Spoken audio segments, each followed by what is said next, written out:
Olá, alunos do primeiro ano, como estão vocês? Eu espero que vocês estejam bem. E hoje eu estou vindo aqui numa aula gravada, num dia que não é o meu dia, para repor aquela aula que eu não pude dar a vocês porque eu estive doente e Marcos ficou no meu lugar, juntou as turmas, né? Marcos e Roberta me deram essa mão. E hoje, agora, Marcos precisou, então eu estou aqui para a felicidade de vocês.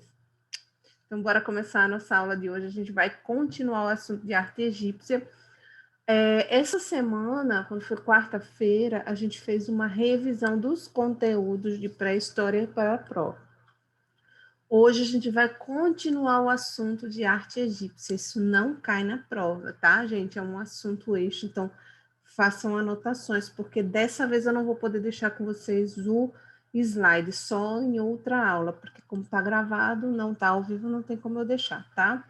Então, bora para a nossa aula de hoje, arte egípcia, segunda parte, tá? A gente, na aula passada, a gente falou, na aula anterior, né, que a gente falou sobre isso, eu falei para vocês sobre a importância da religião na vida e na arte egípcias. E hoje a gente vai falar sobre a evolução da arquitetura egípcia. Então, bora para lá.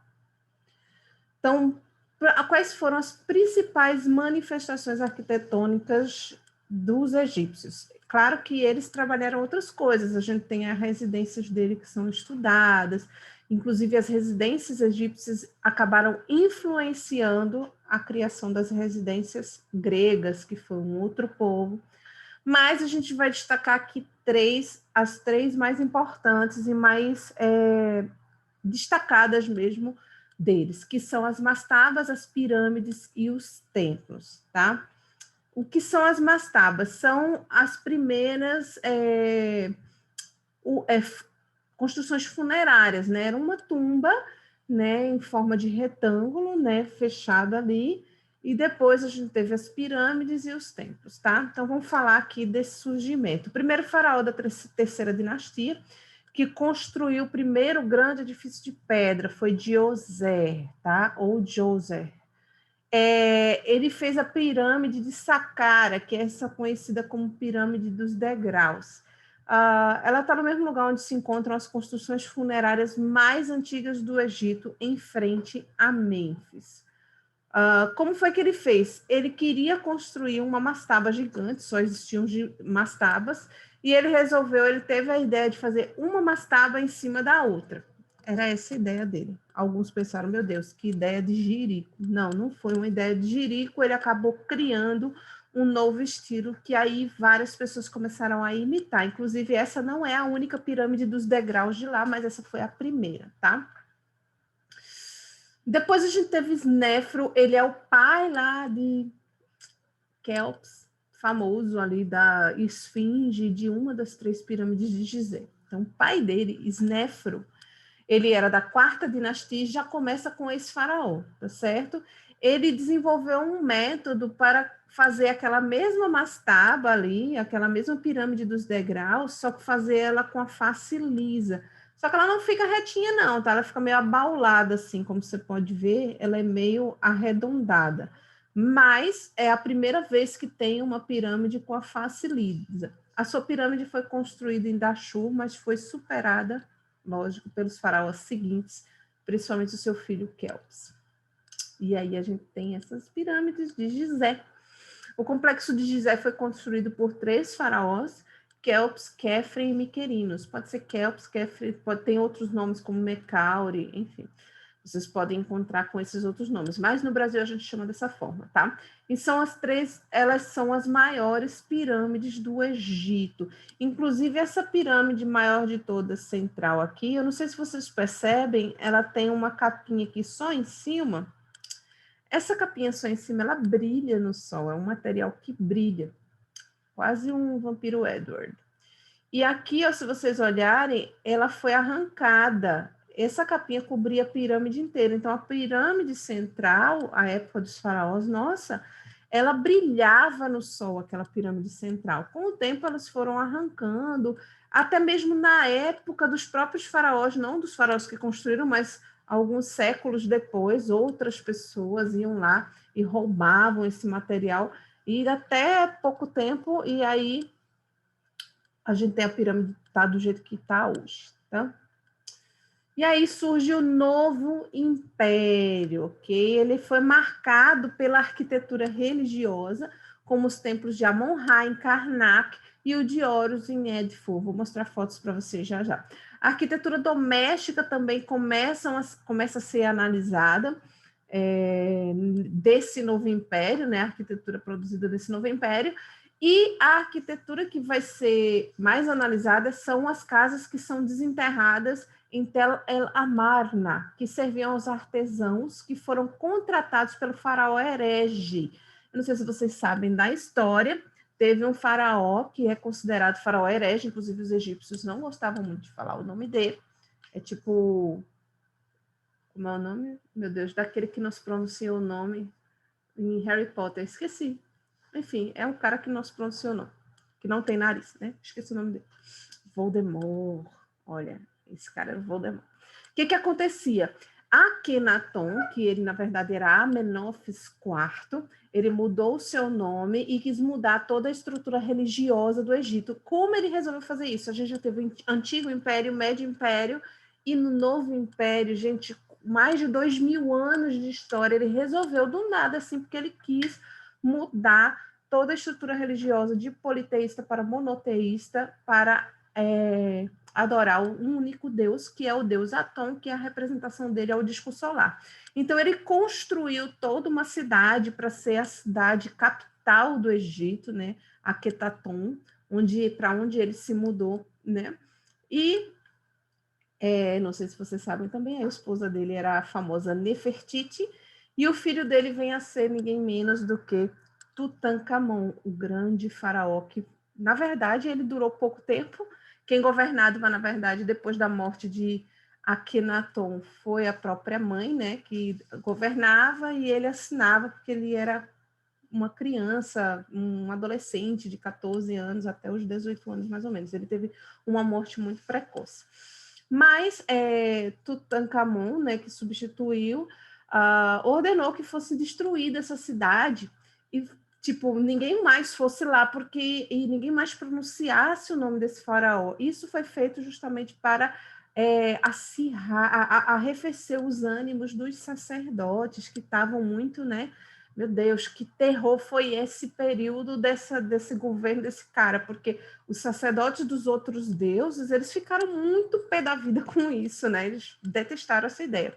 E aí, depois de um tempo, quando foi desenterradas essas casas, já na modernidade, e se descobriu como se essas casas intactas, né? E como se os egípcios construíam nesse período, construíam suas casas. Então, a arquitetura doméstica, tá?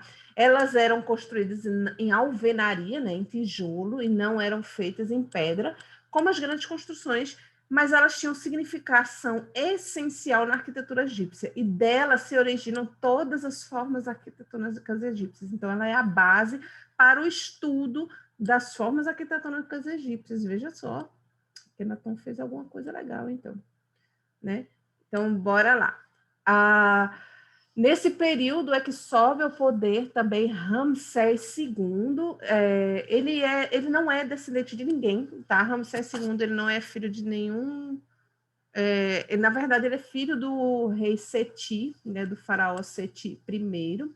Mas esse faraó Seti I ele não tem linhagem, ele não tem ascendência real, né? Então, o que aconteceu? Depois que Tutankhamon faleceu, aí subiu ao poder um outro faraó, e aí a gente teve aí, gente, teve um faraó, aí depois teve o Horemheb, que era um outro faraó que não tinha descendentes, e aí ele deixou tudo para o vizir dele, que aí foi o primeiro Ramsés, e aí teve Seti, depois teve Ramsés II, e aí sim iniciou essa nova dinastia, tá? Então Ramsés, ele era o cara que gostava de construir coisas incríveis, a gente vai falar sobre ele já.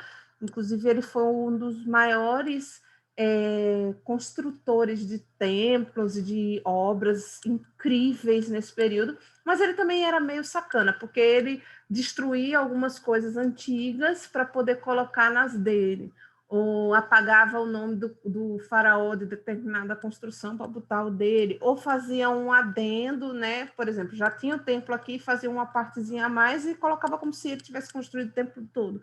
Então, ele fez algumas coisas dessas, mas ainda assim, apesar dessa postura, ainda assim ele criou muita arquitetura boa lá no Egito, tá? Então, esse daqui é o Templo de Horus, em Édifo, certo? Ele tem toda essa parte da frente em relevo. Não é um lugar pequeno, só para você ter uma ideia do tamanho desse templo, aí você pode ver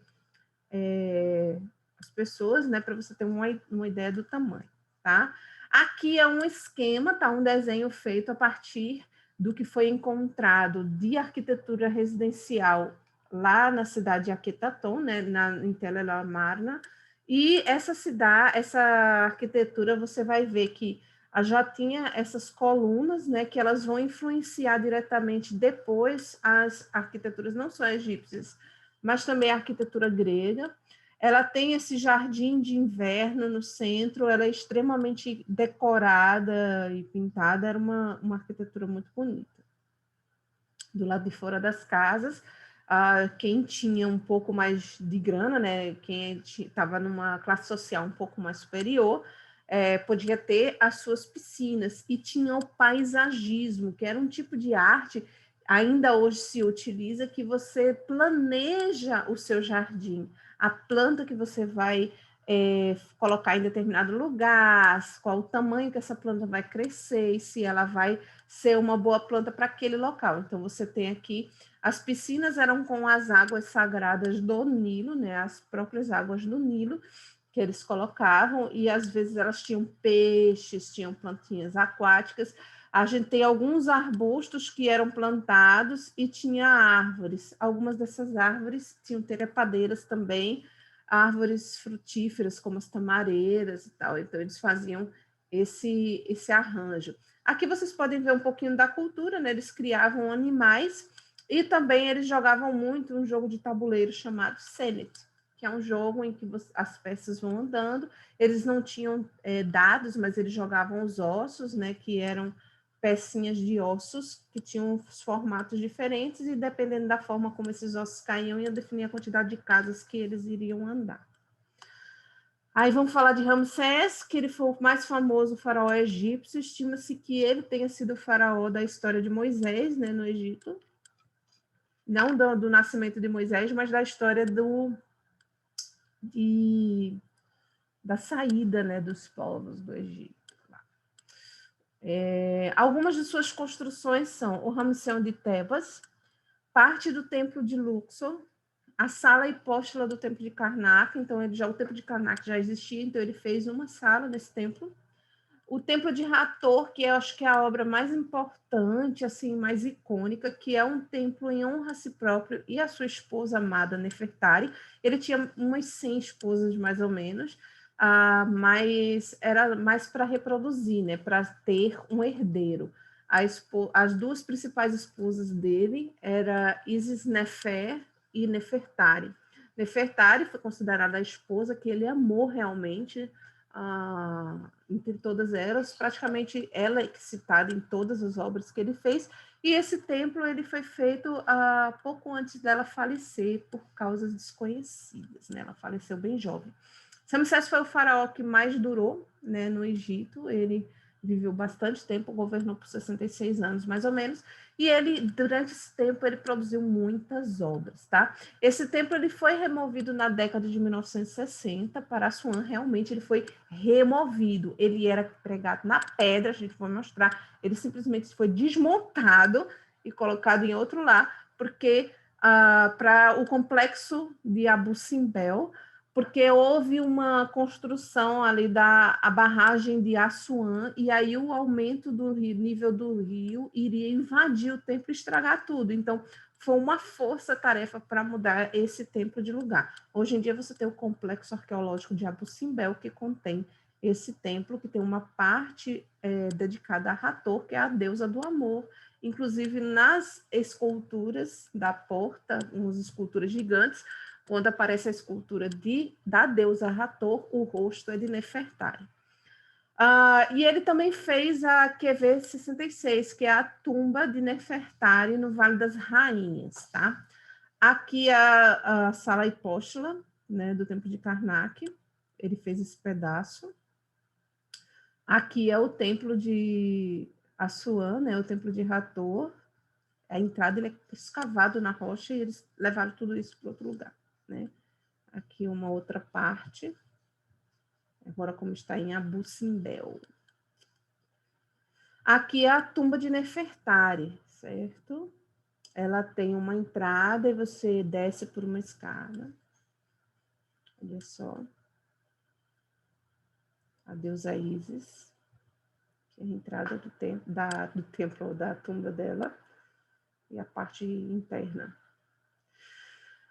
Cada vez que o faraó construía monumentos magníficos, eles eram gastos muitos recursos do Egito para isso. Então, muitos impostos, eles não eram bonzinhos, tá? Para eles construírem muita coisa legal e mostrar o quanto ele era poderoso, muitos impostos eram cobrados, muito trabalho escravo era exigido. Então, não foi coincidência que logo após de governos muito esplendorosos, alguns faraós, como Djoser, Kelps, Kefren, Miquerinos e de Ramsés II, ter aí um período de recessão econômica. Então, se vocês olharem na linha do tempo da história do Egito, você vai ter Antigo Império, aí tem um período aqui de transição, Médio Império, um período de recessão, Novo Império, novamente, tá?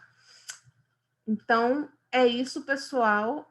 Vou deixar para vocês um link com atividades para vocês fazerem, tá? Atividades no Google Forms. Eu vou deixar esse link com Nalva para ela colocar junto com o link dessa aula para vocês no grupo do WhatsApp, tá bom?